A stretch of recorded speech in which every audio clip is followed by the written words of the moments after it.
seat had a jack. He nodded silently, pointed to the trunk, and then motioned for us to wait while he edged the car forward a little to give us space.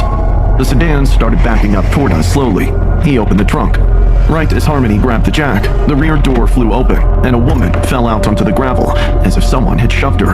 The car hit the gas and vanished instantly before we could even blink. The woman was in rough shape. One side of her face was swollen. She had rope burns on her wrists, and she was barely conscious. Harmony, who'd already taken some emergency care classes, immediately knelt down and checked for a pulse. I can't find a pulse. Oh my God, Joel, what do we do? She sobbed. I was horrified. My blood had run cold. Just a few moments earlier, we were so happy. Harmony and I were on the back roads to our friend Becca's farmhouse in rural Tennessee to spend our summer vacation together. We were both 19, done with our first year of community college, and we'd been looking forward to this trip all semester. She was in the driver's seat of her Civic, with a playlist she'd been building since April. I was half asleep in the passenger seat when she tapped my arm. Don't look now. That car has taken every turn we've taken for the last 15 minutes. I checked the rearview mirror and saw a black sedan a few car lengths behind us, keeping pace. Probably just a coincidence. You know how the roads are out here. I shrugged. Harmony nodded and kept driving, but I kept my eyes on the rearview mirror. When we hit Route 70, she took the cutoff onto Catholic Creek Road instead of staying on the main highway. It's a narrower stretch that runs through the woods and shaves about 25 minutes off the drive, but it was pretty isolated. Nobody used that road unless they knew their way around. The sedan took the turn right behind us. Neither of us said anything for a moment. Okay, that's definitely not a coincidence. We are being followed. I told her I was calling 911, but before I could even get through to the dispatcher, the sedan floored it and whipped past us. As it went by, I looked at the driver and saw a pale, middle-aged guy, still as a statue, staring straight ahead. His eyes flickered over to me for a split second before the car disappeared around a bend. We laughed it off, trying to shake the weird feeling.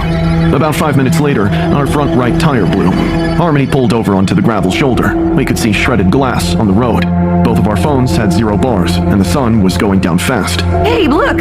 Harmony pointed. The black sedan was parked up the road, maybe 200 feet ahead, on the same side. We sat in the car arguing about what to do. We can't just wait here until it's dark. I snapped. You have the taser, right? She nodded and grabbed it. We got out and walked up to the sedan. And now, here we were, in the middle of nowhere with a dead body. We started arguing about what to do. It was a remote spot, and if any local found a body next to a car with a flat tire, we'd instantly look like the killers. We were literally trapped next to the evidence. Panicking that the police would suspect us of a crime we hadn't committed, we hid the body in our trunk before fixing the tire.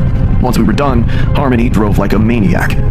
About 10 minutes in, we spotted that same black sedan at a really dusty, super old gas station. It only had one rusted-out pump and a tiny, dim cafe attached. I squinted and could see the car was vacant. We figured they must be inside. As we slowly pulled into the lot, I quickly scanned the outside of the building, but couldn't find any CCTV cameras. Let's move her back, quick!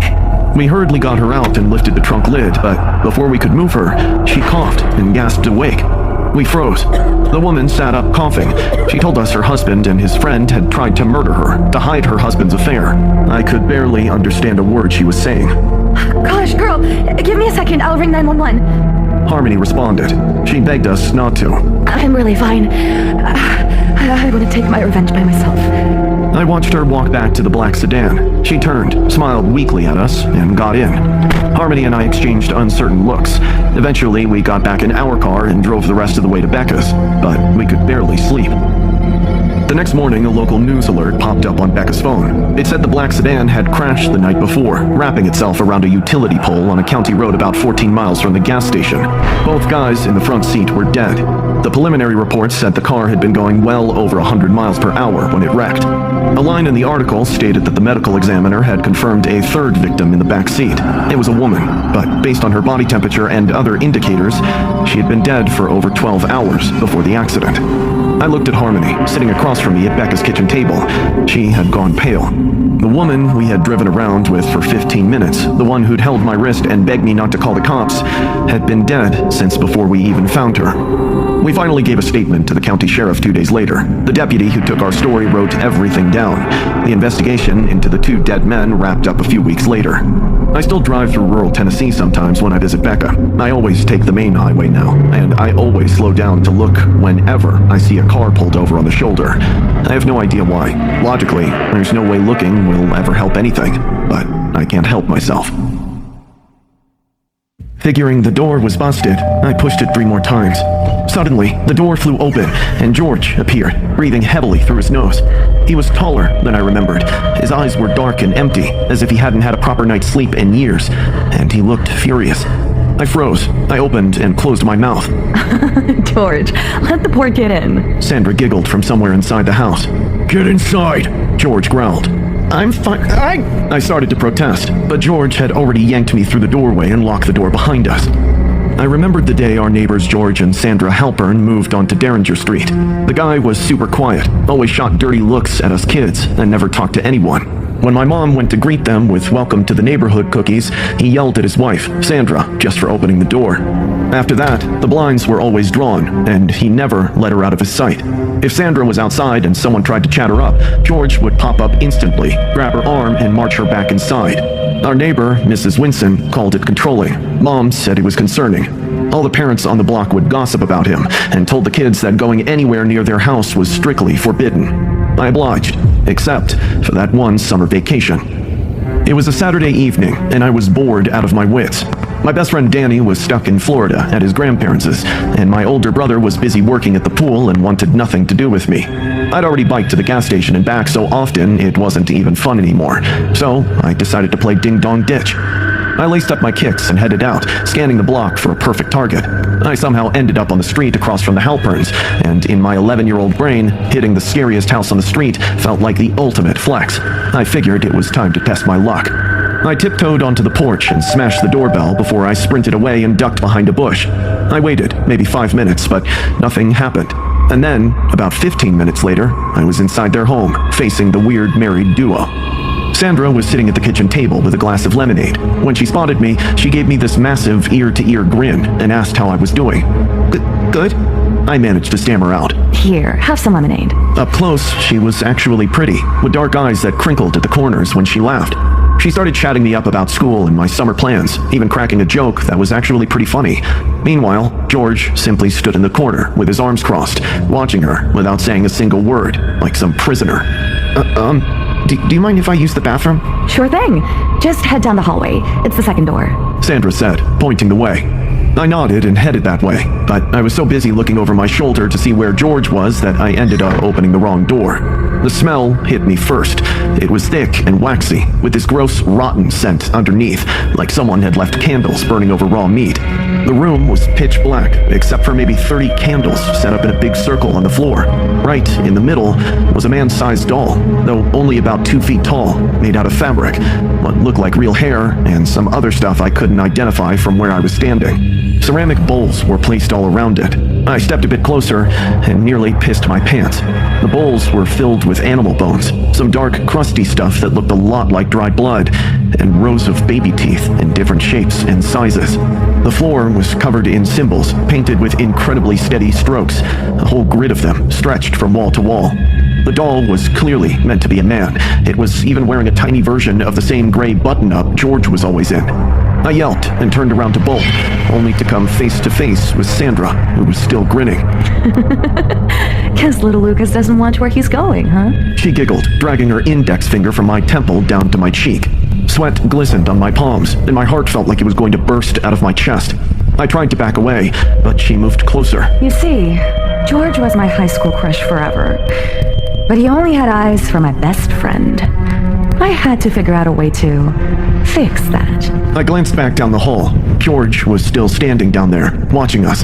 His expression hadn't changed, and his eyes were as hollow as if he were a corpse dragging his body around. Suddenly, Sandra grabbed my shirt and pulled me closer.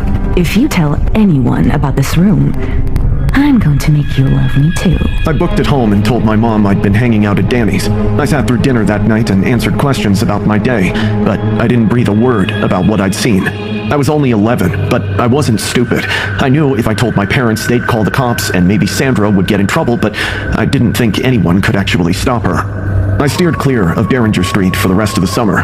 One time, when I was riding by, I caught a glimpse of George standing on the porch like a statue in that same gray shirt. He still looked furious, but now I knew the nightmare he was living every single day. We ended up moving a couple of years later, and I never laid eyes on either of them again. I've thought about it a lot since I grew up. Whatever was going on in that room, and whatever Sandra thought she was doing, it worked. George never left. In those 2 years of watching them across the street, he never once looked like he wanted to go anywhere, and she never looked like she was breaking a sweat over it. Jacksonville, Florida was my mom's hometown, and even though she'd moved up to New York with my dad decades ago, we still headed back every summer to kick back and reconnect with our roots. It was the first week of summer break. My two best friends, Mark and Lyle, and I were chilling by the waters. The beach was totally packed that day. It was peak tourist season, so there were families, umbrellas, and little kids running around everywhere. We were hanging out by the water when we noticed this middle-aged guy moving frantically through the crowd, practically screaming "Pamela" at the top of his lungs. Everyone was watching him, and people were moving out of his way. "The dude looks like he's about to pass out," Mark said. I agreed. He looked like he was about to cry, and he kept spinning around, checking faces and looking everywhere at the same time. I finally stood up and told the guys I was going to go ask what was up. Mark tagged along. We caught up to him, right by the lifeguard stand. The second he saw us approach, he grabbed my arm and told us his 7-year-old daughter was missing. I was lying on the stand, and I got a call. When I turned around, she was gone. I asked if he had a picture, but he said his phone was dead. He could only give us a description. She has dark brown hair, is wearing a pink swimsuit, and is 7 years old. Her name is Pamela. He begged us to help look while he waited near the security shack in case she came back there. It seemed logical. We split up. Mark went left toward the pier, Lyle went right toward the parking lot, and I walked farther down the shoreline away from all the main crowds. I searched for a while, scanning faces and looking for a little girl in pink. The farther I walked from the crowds, the quieter it got. Soon, families started to thin out, and the noise died down. Suddenly, my eyes fell on a small figure curled into a ball under a palm tree about 30 feet ahead. The girl looked about 7 years old and matched the description, and she was sobbing. Sighing in relief, I walked over, crouched down, and told her I was looking for her and that her dad was waiting at the security shack. She stiffened, still hiccuping. She stared at me in horror and started shaking her head violently. My dad is dead. What? She told me she had come to the beach with her mother that morning when a tall man had approached her while her mother wasn't watching and offered her chocolate. She was lured away from the crowd. He took me to the cottage and tried doing bad things. She said she managed to run away and found this spot under the tree. She hasn't moved since because she was too scared and couldn't find her mother. Everything rearranged in my head at once. Disgust churned in my stomach. I was furious, horrified, and disgusted at the same time. I reassured the girl that she was safe with me before I hurriedly grabbed my phone and called Mark. I told him to get Lyle and bring security to the shack immediately. Don't leave that monster alone. God knows whose daughter he'd try and ruin next. The girl had calmed down a bit. I told her we were going to find her mom. She walked at least a few feet away from me and looked ready to bolt. I took her back toward the main crowd and kept scanning for her mother. Suddenly, a commotion broke out somewhere to the left. People were shouting, and a crowd was forming near the security shack. When we got there, 3 security guards had the man pinned on the sand. He was screaming that he only wanted to play with the little girl, and that we had misunderstood. A woman burst through the crowd and grabbed Pamela so hard she almost knocked her over. The girl started crying into her shoulder. Her mother was shaking and crying too, and couldn't stop thanking everyone around her. Police arrived and took him away in handcuffs. I gave a statement and told them everything. The officer wrote it all down and said the setup was a usual trick that child predators often used. They'd use other people to bring them the victim, so it would be less suspicious and faster. Hearing that made me feel so sick that I couldn't shake it for weeks. Mark and Lyle met me afterward. We didn't talk much on the drive home. I think all 3 of us were running the same calculation, how close we came to just handing her over. If she hadn't told me about her dad being dead in time, and if she just said yes when I mentioned the security shack, and if she'd been a little younger or a little more trusting, we would have walked her right back to him. He would have thanked us, and she would have been gone before we even made it back to our towels. It has been nearly half a decade. I still go to the beach in the summer, but I think about that day every time I'm there, and about how ordinary he looked, and how convincing his fear was, and how natural it felt to want to help a desperate father. He used our instinct to do good as a weapon against us. We're raised to be the good guys, to have a heart from childhood, but we've never been taught that the monsters don't just hide in the dark. They use our own empathy to bait the hook. One tiny, well-meaning slip-up, or a moment of eagerly being a good person, and you've handed someone their worst nightmare on a silver platter. Learn to be kind.